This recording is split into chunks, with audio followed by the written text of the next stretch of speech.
Dr. Marketing Tips, paging Dr. Marketing Tips. Dr. Marketing Tips, you're needed in the marketing department. Welcome to the Dr. Marketing Tips Podcast, your prescription to the answers you seek to grow your medical practice easier, better, and faster. This show is all about connecting practice administrators and medical marketing professionals with peers working in practices, learning from experiences, making mistakes, and sharing successes. Let's get started. Hello, and welcome to the Dr. Marketing Tips Podcast. I'm Corey, one of your hosts, and with me today is Jeff Van Kampen. He's co-founder of UVK Media, which is a sustainable business growth company focused on customer and employee generation and content creation. And they also happen to be Facebook ads and paid media experts. Jeff, thanks for joining us today. Corey, I appreciate you having me. Looking forward to chatting up with you on here today. Absolutely. So in this episode, we're going to discuss if your medical practice should be advertising on Facebook right now. And if you are, how can you get the most out of those ads? So ready to dive in, Jeff? Absolutely, Corey. Awesome. So before we get into tactics, let's talk about what's going on with Facebook as a platform. So I don't think it's any big secret, but last week, Newsweek reported that Facebook market value had plummeted $56 billion as advertisers flee the platform. And just recently, if you look at the headlines, companies like Coca-Cola, Starbucks, Levi's, Unilever, they're either pausing or suspending their ad spends indefinitely as part of an ad boycott at the urging of the NAACP and other civil rights organizations. So for listeners that maybe have kind of heard about this in the background, but they haven't really paid too much attention to this, can you explain what this means for them? And then the bigger question is, should medical practices be advertising right now? Yeah, I think that's a super interesting question. There's a lot of context in there. So I think, to kind of start off on that, I think that because of the market trends and a lot of the market fluctuations, there was a lot of different people, mostly smaller businesses, small to medium-sized businesses. They stopped advertising when this COVID kind of pandemic started to hit because there was a lot of uncertainty. And, I don't know, I wish I could sit here and tell you the exact answers of why these companies are taking away their ad spend and why they're just limiting the budgets on Facebook. My initial guess with that would be that because of the limited and the companies pulling out right when COVID hit, Facebook actually had to do a little bit decrease in their staff. And so what ended up happening is some things, so whenever you run paid media on Facebook, you have to go into some sort of ad review process where the computer either reviews your ad or someone manually reviews your ad. And my guess is that some things, because of the limited staff on Facebook, because again, the limited businesses advertising, a limited staff resulted in things getting through that wouldn't normally have gotten through, which may have some been in violation, of these rights and of these acts, right? And so in order to kind of take a stand, we have these bigger companies taking a step back and they're saying, hey, Facebook, look, we are a big part of your business. We don't want our markets to really think that, we're supporting a company that lets things slip through the cracks, right? Now, I believe this is a short-term thing. I believe more so it's just more of a shot at Facebook to just say, hey, look, we do have the capacity to kind of take away some of your budget. It's more so just, hey, get your stuff together, get your stuff in check, get your ducks in a row. And it's more so just kind of just saying, hey, look, you guys need to make some changes and make sure things are secure and stuff, the platform, and making sure the stuff that gets through does follow all the regulations and the guidelines, right? I do think that that's going to be a short term. Again, the thing about Facebook and advertising in general is, truth be told, there is really no cheaper place to advertise. Otherwise, I'd be advertising on that platform, right? And so that's why we're so big into the paid media on there. So I do think that they will be back. I think they ultimately took the step back to kind of just make a stance and take a stance for what's going on in the world right now, which I respect. And to follow up on that, to answer the second part of the question, right now, there's really no better time to be running paid ads on any social media because, again, if we think about the demand for ad placement, so the amount of companies that are wanting to put ads out there has actually gone down because people are fearful and people are uncertain. So they've basically retracted their ad spend, which has actually made the supply of space go up, right? So there's more room to advertise now. And so ads are actually about half the price that we saw in the months leading up to COVID, right? And so, for example, one of our big focuses is running Facebook ads for chiropractors to generate new patient opportunities. And prior to COVID, lead cost was $10 to $12 per opportunity. Now we're seeing anywhere between the $4 and $6 range, right? And so for anybody that's looking to kind of just start out in an advertising and really start a campaign, and even do some experimenting with paid ads on digital, now is really the best time to do so in terms of cost effectiveness wise. Yeah, so there's definitely a lot to unpack there. And I'm going to play devil's advocate for a second and say that these bigger companies that are doing this, they're pausing or suspending their ad spend. That's kind of a win-win for them, right? Because they're able to, one, say, hey, we're taking a stand, and know that it's not really going to affect anything on their bottom line. Otherwise, they most likely wouldn't be doing it. And they make up such a small percentage of the overall income that Facebook has. I saw some stats, it's like between like 6 and I think 20% roughly are like these major companies, and the rest is all small businesses. So it creates an opportunity for medical practices and small businesses alike, like you were saying, to get in there for a little bit less. And to the average Joe that's watching the news, they get to say, oh, Starbucks is taking a stand. And whether that really does anything or not is a different topic for a different day. But it does sound like what it does do is allow some practices, some businesses to kind of get in here and dip their toe in the water if they haven't done that yet. Yeah, I think that's like super well said. And I think, for those bigger companies, them taking a stand and taking back from Facebook because of these civil rights movements and everything that's going on in the world right now, to an extent, that's almost, it's somewhat of a marketing play in general too, though. Exactly. I'm going to take a step back, and our consumers, the people that consume the bigger brands and buy into these bigger brands, now they can understand and they can see that these brands are taking a stance, which actually polarizes them in a certain direction, a good direction, obviously, which then attracts their clients even more to them. And that says, hey, look, I do support Coca-Cola because they stand for this. You know what I mean? Right. By not marketing, they're actually doing marketing. Yeah, it's 100%. And you got to be on a certain level to get away with that, right? Exactly. Yeah. Okay. So total opposite end of the spectrum, different level. Let's start with a blank slate. So a practice has never advertised on social media before. Where should they start? Like, what do you think that they should be doing if they say, you know what, now is the time, I do want to spend a little bit of money? What should they do? Yeah, that's a really good question. So I think right away, it's important to understand in any sort of marketing, any sort of paid advertising, that inside of the business, only a very small percentage. So again, I'm going to use chiropractors. I work with chiropractors a lot, but the chiropractor, what they need to consider when they start any sort of marketing campaign is they need to consider the who. Right?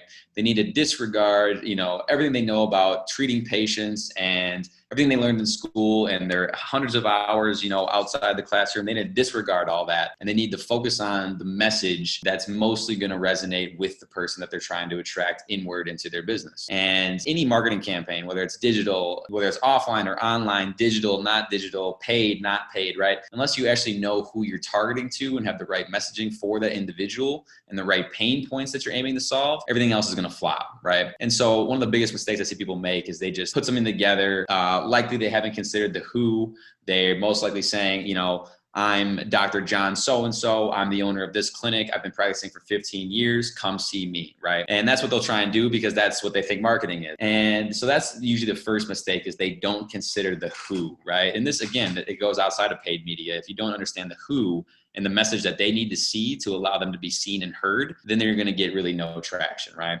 So the first step is really understanding the needs and wants of the people that you're looking to attract. The second piece, once you have that and you feel like you have a good understanding of that, and if you don't have a good understanding of what your people want or what they need, I recommend just doing a simple survey. Survey your current clients, survey your past clients, whatever, and let them tell you the language that they speak in, and then you craft a campaign that relates to that language. And then once you have the messaging and the language down, now it becomes time to put it to work on a distribution center, which is Facebook.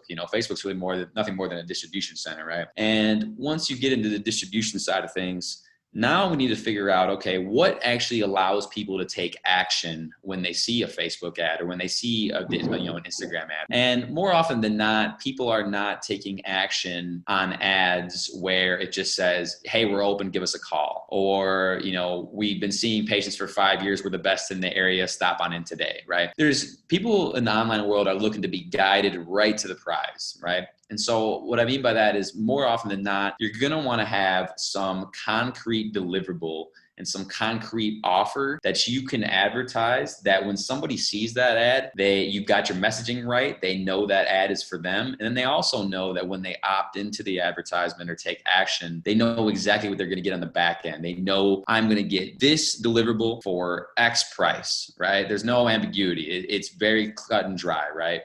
And so those are two of the biggest mistakes right out of the gate. I mean, those are relatively top level, but just not understanding the who and the person you're looking to speak to, and then also not having a very clear offering that the person who you're looking to speak to knows that they're going to receive if they were to take action on that ad. Those are great points. And I will echo that a lot of times that the practices that we work with, they don't understand the who or the messaging. So, and you kind of touched on it there too, where they just say like, hey, I'm Dr. So-and-so, come see me. And we tell people all the time, like, you have to assume that every one of your competitors in the area, they also went to a great school. They also have their degree, they're certified. Like, it's all equal. Nobody really cares. It's just a matter of finding something that connects to them. And so as a concrete example of that, one thing that we've seen work with some clients, and I'd be curious if you have seen the same, is offering some type of like a guide or an ebook or something like that. For example, we just did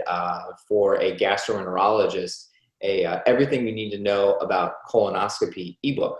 And then we ran some ads to this. So we were targeting the ideal patient for this practice. And then when they went to the landing page, it said, we'll take your email. You get this comprehensive guide that answers all of your frequently asked questions. And we're very specific in what's included there. And that has done phenomenally well. Yeah, I think that's really well done. And in that respect, it really depends on how well educated the general civilian is on your practice. And so what I mean by that is, in the sense of the colonoscopy, there is people that, for me, example, like I am not 100% educated on what that process looks like, on what to expect, what not to expect, any of that sort of nature, right? And so I think a guide, when there is a little bit of an education gap from somebody needed to being in the pain, but needing some level of education to understand the solution, I think there's really no better asset than what you just described right there, Corey. It's just some sort of guide, right? In our sense with the chiropractors, if you run a practice that is more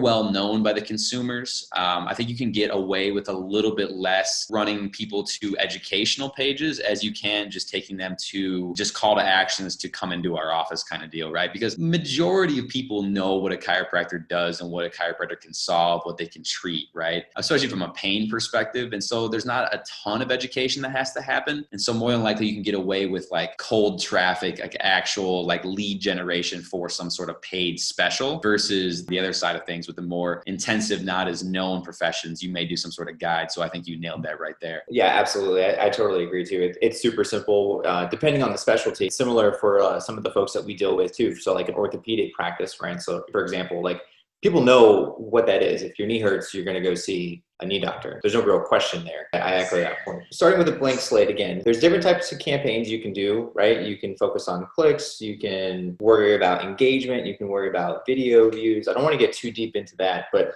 what I would like to talk about just for a second are when it comes time to some measurement, what are some of the best metrics to use when you're even trying to like figure out an audience? Let's actually start there even before we get to like measurement. So if I'm a practice and I want to kind of try this and I don't even know where to pick an audience from, how do you go about doing that? Like, do you have any recommendations there for someone that literally has never done this before? Yeah. So in terms of like setting up like a campaign and choosing the audience, there's a handful of different things that play into that I want to note. One is if your patients are coming in and they're worth $5, $10, $15, $20,000 for your clinic, then there's an immediate notion that we should be willing to pay $2,000, $3,000, $4,000 to generate these patients, because I don't know about you, but I'd gladly pay $2,000 for $16,000 every day of the week. Basically buying money at a discount, right? That's one of the famous guys I follow. He always said this is kind of like buying money at a discount, right? One of the first things you need to know right away is important to know what your lifetime value is so you can know what you can profitably spend to acquire,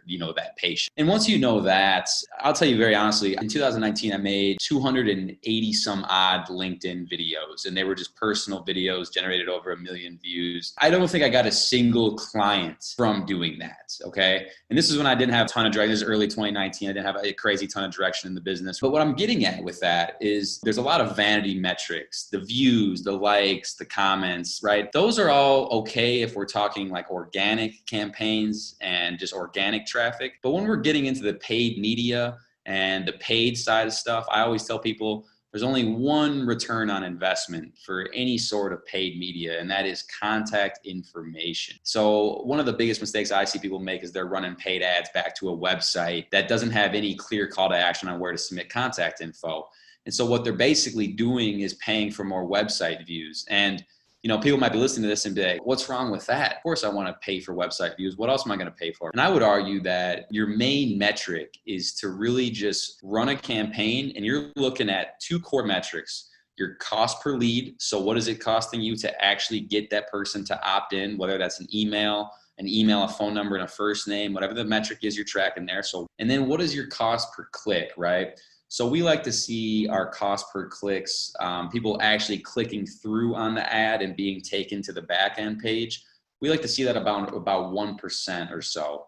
Anything above, 0.75 to 1% is real good. Anything below that can definitely be improved, right?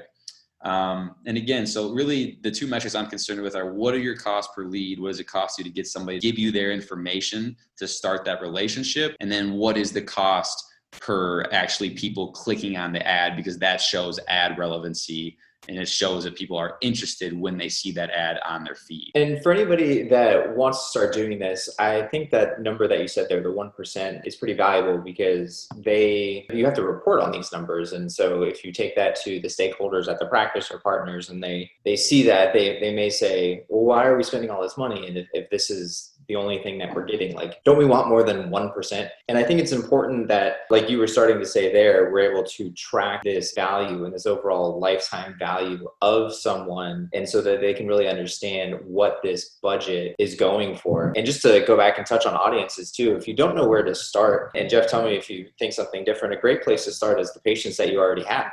Look at your average patient now, what their age is, what their background is, what activities that they like to do. And Facebook will even allow you to import a list, and obviously you want to be HIPAA compliant, but you can import a list of just a couple of factors into Facebook and then create what's called a lookalike audience, which will choose metrics from this list, match them to people in your area, and then boom, there's your audience. Absolutely. Yeah, and that was going to be one other thing that I was thinking about too, is the, like you said, the lookalike audiences. Those are super pivotal. What's interesting is, depending on the practice, and this is why I always recommend doing a good amount of testing in the first month of any sort of paid ads. Usually, I would say from a general, and this is kind of a little bit outside our spectrum, but it'll give context. I would say that unless you're doing $10,000 in profit, usually at a month, and you have no experience and you're not looking to pay somebody to do it, well, then more than likely, you're probably going to make some mistakes in doing it. And so I would be definitely prepared, in the first month or so to just be doing a lot of testing, right? And I would say a good test for any sort of ad is you want to run $20 to $30 into an ad. And that'll give you enough data to really understand if that ad is working or if that ad needs to be revamped, right? And when you're thinking about the 1% of people, so 1 out of 100 people that see your ad on Facebook actually click through on that ad, well, that's a really good number. And what I don't want is, I don't want somebody who's thinking and listening to this conversation to think, well, 1%, Jeff, that sounds pretty awful. Like I got to do better than 1%. Well, 1% out of 100 people that see it is only one person. But the beautiful thing about Facebook is that you can get in front of multiple thousand people per day. So then you start taking 1% of 2,000 or 3,000. Well, now you got yourself a scaling business, right? And so 1% of 100 is nothing to write home about, but 1% of 2,000 or 3,000, now you're talking real business growth. You know what I'm saying? Insight Marketing Group is your practice's complete marketing solution. Since 2006, we've helped practices just like yours attract and retain patients through traditional and digital marketing, employee engagement programs, and strategic communications. Pay one flat fee and get everything you need for effective marketing, including a new website. Fair pricing with a plan that delivers measurable marketing results and noticeable improvements for your practice. Insight Marketing Group, we simplify your marketing so you can run your practice. Yeah, absolutely. That's a great point. And then the thing to remember too is that you can get pretty specific when it comes to targeting. So it's not like if you're going to throw something in the newspaper and just hope that someone sees it, even if you put a tracking number on it, so if you know if that ad is effective or not, you're still kind of taking a shotgun approach to your audience, whereas Facebook allows you to get very specific with exactly who you're talking to, and the ability to share these ads on other platforms like Instagram and the Facebook ad network and things like that. You can really get a lot of impressions and reach the right person in a bunch of different mediums. I think that's important to talk about too. Yeah, no, 100%. And I think, again, that's why I talk about the testing. One thing you do if you're going to start out a campaign, my recommendation would be to, like your point, import that lookalike audience, import those emails to create that lookalike audience, then test that, right? Then test one with some more interest-based targeting where you're going through and selecting interests that your avatar might be thinking about or might also have its expressed interest in. And then the other one would be to do no targeting. In fact, I'll be completely honest, for a lot of the chiropractors we use, a lot of times we just end up doing very minimal targeting, because the thing is if you write really foundational and solid ad copy, then that ad copy almost does a little bit of the qualifying in itself, right? And so one of the things that we coach and mentor people to do right away in their campaigns is you want to market people away from pain, right? And so there's a lot of, especially in the chiropractic world, I'm sorry to keep referencing the chiropractic world, but in that space, there's a lot of people they view chiropractic as this insane emotional elevator to success and a better life, which in some cases it is, but marketing towards gain will always be infinitely more difficult than marketing people away from pain, right? Because if you think about it, if you wake up with a headache, you're probably there's a lot of controversy to all these, over-the-counter painkillers, but if you have a really bad headache and you're in pain, you're probably going to be looking for a solution to that pretty immediately. Versus getting towards a gain, that's some stuff that people don't make decisions on rapid-firely. So a lot of the ads that we run are basically presenting a solution to a likely pain that this individual is experiencing right now. Yeah, I want to talk about that for a second. So we've just been discussing starting a Facebook campaign, constantly testing and retesting and optimizing images and different ad copy and things like that. In your experience, is there a certain image or an offer that works really well and like something that surprised you? To the point that you were just talking about, like, does it work better to show the after effects? So show someone running, jogging, like not in pain, or does it work better to show them with their head down, hand on their forehead in pain? Like, which one of those kind of speaks more? And have you ever run a campaign and really been surprised by which sort of image or ad copy works better? Yeah, real good questions. I'll answer that. I'll start with the ad copy. I'll work top down, so a copy to picture. So in the ad copy, inside of any marketing, relevancy is king. We've been running ads recently that are more geared towards back pain and neck pain and so on and so forth, created from working at home. So it's basically these new problems and these new pains that these people are experiencing because their work environment has changed. They're constantly at home with their kids all day, so their exposure's changed. They're working from a desk, at their kitchen counter with no back support. And so their work environment has changed, and which has led to different sorts of pains that they need solutions for. And so that relevancy and sort of ad copy, if you can make your ad copy relevant to what's going on in the world and then tie that relevancy back to a pain that your avatar is likely experiencing, then that's going to be the best result. Because as soon as you can get somebody to read your ad and have it be relevant to them, then they're going to give you the attention and the energy that they need to consume the rest of the ad, right? And so that's the first and foremost. The more relevant you can make your copy, again, from a pain elimination perspective and relevant to your avatar, the more likely that copy is going to be good to convert. In the contrary, you have like the photo and the image. And I was actually doing some reading on this a couple of days ago. Facebook has what's called a graphical bias, because in 2017, Facebook decided that they were going to make this big algorithm change. And in 2017, the business pages, so if you're listening and you're spending a lot of time posting on your business page, your practice business page, fortunately, I'm here to tell you that in 2017, Facebook made a big algorithm change, again, that said, we're only going to be friends and family oriented, and therefore business pages are going to get no organic reach, right? So the reach for the business pages have absolutely plummeted, right? And because of that, and the reason why I bring that up is because they decided to make it a friends and family platform. They have what's called a graphical bias in their Facebook ad. And so really the only ads that we try and run include some sort of non-stock photo, non-negative photo, only smiling faces with the docs, smiling faces with patients, getting adjusted, smiling faces with patients after the fact, right? But because they're smiling faces, Facebook recognizes that. Facebook does a lot of just looking and seeing and diving into the ad you're running. And it's smart enough to tell if there's smiling faces in that photo. And if you go with their algorithm and you don't try to play against it, and you keep those smiling faces in there and you go with the graphical bias, then you're going to have a lot more success. And I can tell you right now that I've had experience too. I've run ads in one state with real good copy, real good photo, had it convert like wildfire. Had another guy come up, had the same copy, same landing page, same everything, different photos that were not as attractive, and it can ruin the entire campaign. And so you do want to have really, really well thought out photos, high quality photos, and make sure that you're using the smiling faces. Yeah, as an aside, the fact that Facebook can do those things, it's very like Cyberdyne Systems Skynet style. But it really is. It really is. It's kind of creepy when you start thinking about it a little bit, but again, if there was some other place that allowed us to make our clients more money faster, I would advertise there, but there just isn't one yet. Yeah, absolutely. I would echo the same thing.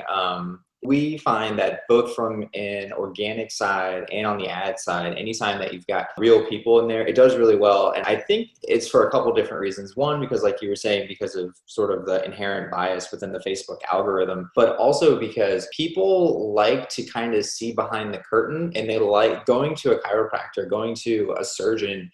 It can be kind of a scary experience. So to see these smiling faces, that this is a family over here that is going to work on you, and they're caring individuals, and look at all these happy patients that are there with big smiles on their faces, they're more apt to kind of share those things because it sort of innately connects with them almost immediately, right? Yeah, no, you're 100%. And, I think that it's so funny because, I do a fair, like anybody else in any business, any younger business, we do a fair amount of outreach to people who just trying to bring people in our world. And I'm always like, man, what do I got to say to these people to get them in our world? And people come to me and they say that same thing. They're like, what do I have to say to these people to start conversations? And it's social media to an extent has almost pushed us away from just basic human behavior and basic human concepts. It's more so if you wouldn't say something like that to somebody on the street, you probably shouldn't be saying it on social media because you're just talking to a human. It just happened to be through a screen, And so social media is not so much a separate reality from what we're living in. It's more of an extension of our own reality, And so I think that the more so we can make, to your point, our ads reflect that human connection and that human emotion, the more likely that humans that we're showing these ads to are going to resonate with it and take action. Yeah, and especially if it's cold traffic. And cold traffic, if you don't know, is someone that has never heard of your practice or your business at all.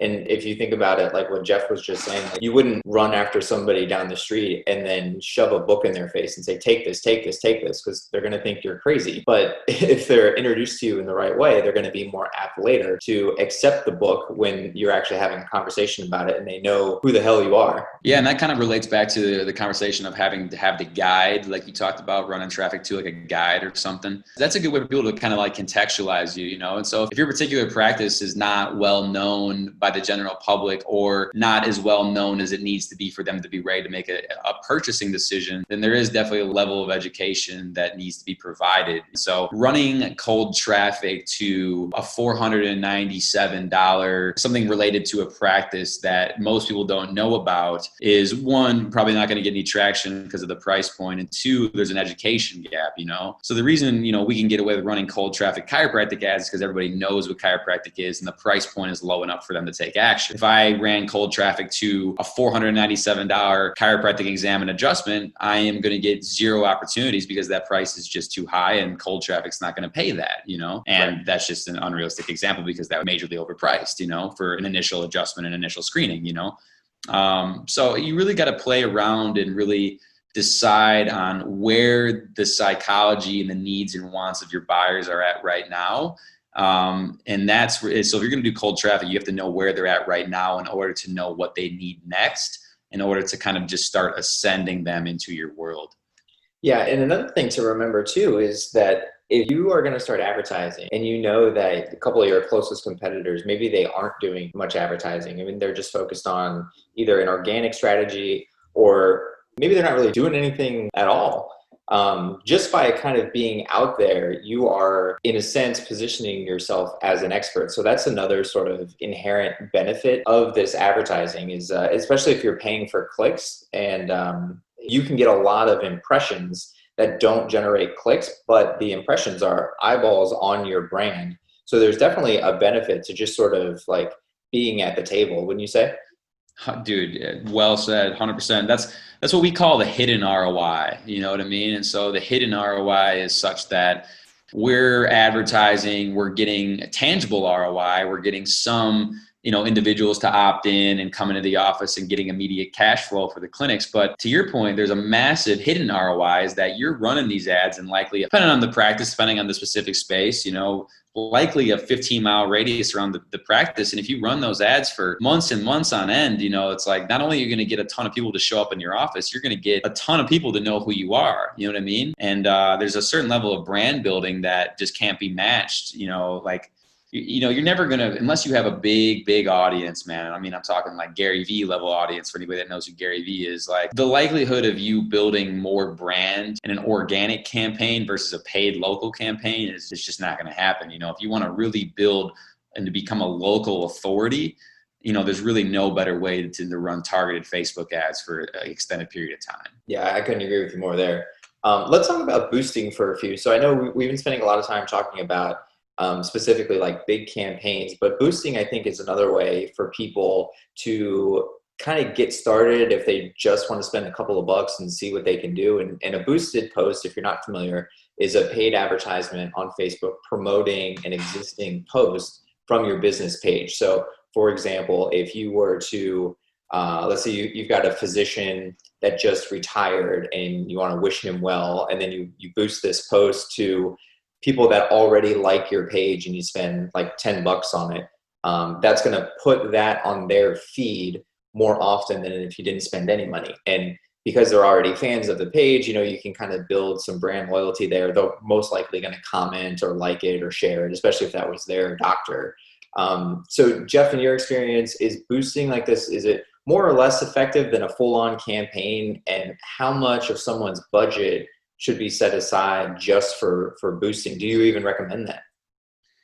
Yeah, I have to be polar on this one, Ori. I have a Facebook community, and for the first 2 or 3 months, I started the community pretty much once a week. I threw rocks at boosted posts, right? And what I mean by that is most of the time, the people that, and this is just my experience, and maybe you can kind of add some of your take in here, but most of the time, the people that are boosting posts they're missing the boat in so many fronts that they weren't even ready for the boosted post, right? They did not have any contextual understanding of the who. They had no understanding of what the who's needs and wants and psychology was. And Facebook has this strategic thing where they come out and say, hey, this post is doing better than 95% of your other posts. Would you like to boost it?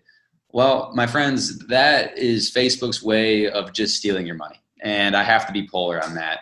I don't recommend boosting at really any point in time. If you are going to run any sort of long-term campaign that's going to be longer than 30 to 60 days, and you want to get actual metrics and you want to have more control and you want to have more control over placement and more just results as a whole, I recommend just saving your cash, not boosting posts, but then acclimating yourself with the back end business Facebook manager, which is the ad side of things, right? And so I think if you had a really well done post that was written like an ad, that was written exactly, copy's good pictures, clear call to action, good landing page. Sure, I think you could boost that post locally and get results because the results ultimately come not so much from just getting it in front of people, which is one half of the equation. The results come from getting the right stuff in front of people. And so I almost always advise again from doing any sort of boosted post because it's just too easy to do. And it's usually a Facebook recommendation, which is usually not the right thing to do. Because they're just trying to steal a little bit of your cash. And again, most of the time, if you're thinking about boosting a post just because Facebook's saying to do that, then you most likely need to take a step back and reevaluate the messaging in that post to understand, is this going to actually generate traction and generate interest or just cost me some dollars out of my wallet? Yeah, it's funny you say that because whenever I see those messages, I always think like, well, good for that post. Go get them, post. Right. Yeah, don't worry about boosting those. I think that boosting can be effective if it's something where you have either an extremely limited budget or you're trying to like build brand affinity. Like the post I was just talking about with like a physician or something like that, and you're going to send it to people that are already fans of your page. I think it makes sense to throw a little bit of money there. But if you're going to do anything where you're really worried about like new patient acquisition, then it's probably better to do like a full-on campaign where you have all the tools at your disposal. Yeah, I like that. I'm so big into, I guess for me, it's a little bit more polar too, as I am pretty much only on the paid media side of things nowadays. That's pretty much entirely where I business. So there's really brand market. There's really three types of marketing. Actually, I used to think there was only two, but I've learned that there's three. The first one is brand marketing, which is, the Coca-Colas, the Nikes of the world that just put out stuff. They don't really say, sign up for your free pair of shoes, sign up for this discounted can of Coke. They don't really do that. They just have enough deep pockets that they advertise, and they hope that when you're in a situation where you have to make a decision on brand, that you choose their brand, right? Most people are not in a space to do brand marketing. I wouldn't say that you could only do brand marketing only where you're not soliciting response above the 25 to 30 million per year threshold. At that point, then you can probably get away with doing only brand marketing. But for the most part, you're going to need to do some sort of response-based marketing to really, do the acquisition side of things. And I will agree with you that I think you could continue to maintain brand with people that you already know through boosted posts, but marketing as an acquisition strategy and an acquisition objective is going to be real tough with the boosted posts. Yeah, I think I'm on the same page there. Okay, so speaking of trying to reach the right person, well, the next part after you reach them is you have to report on it, right? Because you're probably going to either talk to one of the physicians or the practice administrator, or maybe you are a physician or a practice administrator and you're just trying to dig through these numbers. And one of the great things about advertising is you get so many numbers. And one of the bad things about it is you get so many numbers. So with all of this data, there's so many reports. In your experience, what do clients want to see the most? And if someone wanted to pull reports themselves, what's the easiest way to kind of grab this data and put it in front of a doctor when they know that they really only have 10 or 15 seconds sometimes to explain themselves and what it means? Yeah, so that's a really good point. So the thing that we try and do is, I think we kind of touched on this a little bit, but I'll reiterate. So number one is cost per opportunity. That's first and foremost. I feel like to an extent, I become more concerned with that than they do a lot of the times, which is really funny. But we always look at cost per opportunity. And then, on a weekly basis, when we do our reviews, we don't actually share all of I don't really get into, here's how many people saw your ad, here's how many people clicked on your ad. I don't really get into that because business owners in a B2C, they're paying us, you and I, for dollars into their account. They're ideally buying money at a discount. And so for me, I am concerned with cost per lead because I do want to get that reasonable price to generate enough opportunities. Other than that, I just kind of report campaign performance to date. So week 1, we had X number of leads. How many of them showed up in your practice? Cool. Okay. Look at those ratios. Okay. Now week 2, we had X number of people. And then so week 2, we'll compare the change from week 1 to 2. And then we'll also look at the campaign to date, So since we started, you have this many leads. Since we last met last week, you have this many leads. Let's talk about what's going on inside the clinic, right? And, for our space, the one thing that I think that people are just overly concerned with, and maybe yours is a little bit different, we can kind of go back and forth, but is just people in the door, people booking on their calendar, people showing up. And again, people pay for marketing just to drive revenue, So ideally for me, we run a 6-month program technically, which is a $12,000 program, $2,000 a month. I would say that 95% of those people that come into our program, if they follow our exact instructions, they make all $12,000 in the first month. So they pay for the entire 6 months in the first month.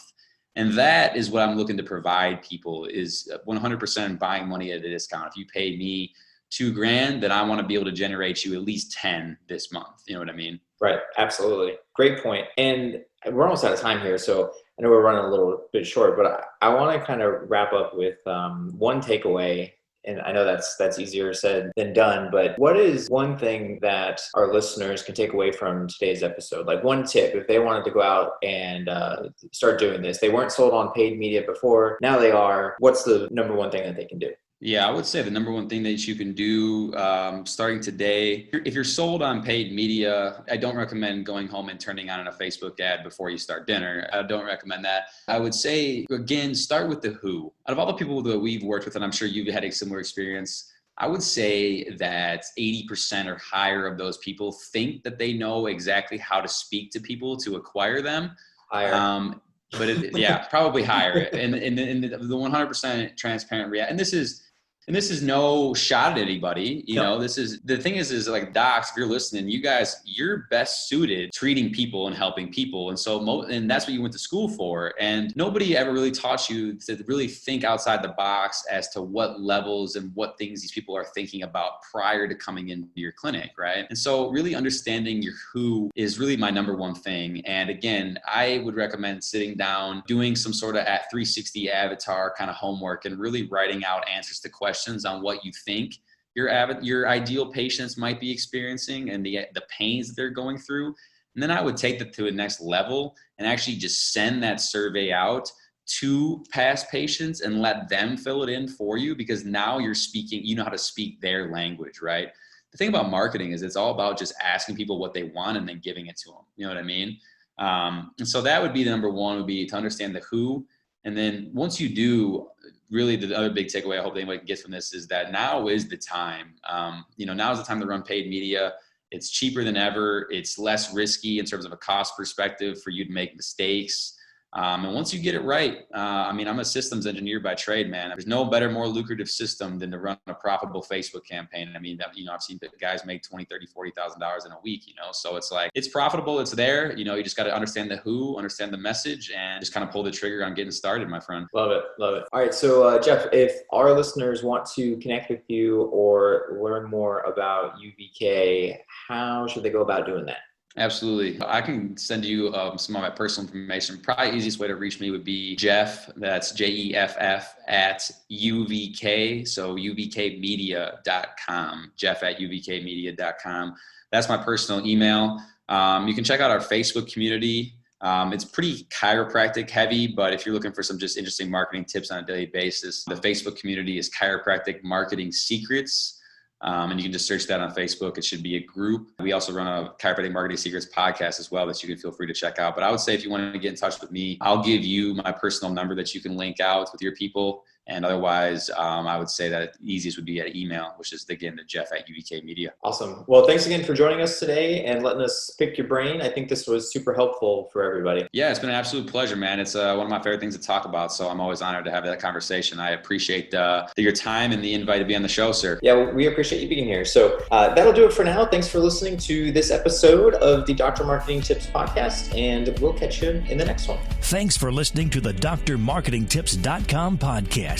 If there's anything from today's show you want to learn more about, check out drmarketingtips.com for our podcast resource center with all the notes, links, and goodies we mentioned during the show. If you're not already a subscriber to our show, please consider pressing the subscribe button on your podcast player so you never miss one of our future episodes. And if you haven't given us a rating or review yet on iTunes, please find a spare minute and help us reach and educate even more of our medical practice peers. Thanks again for listening, and we'll catch you next time. Doctor's orders.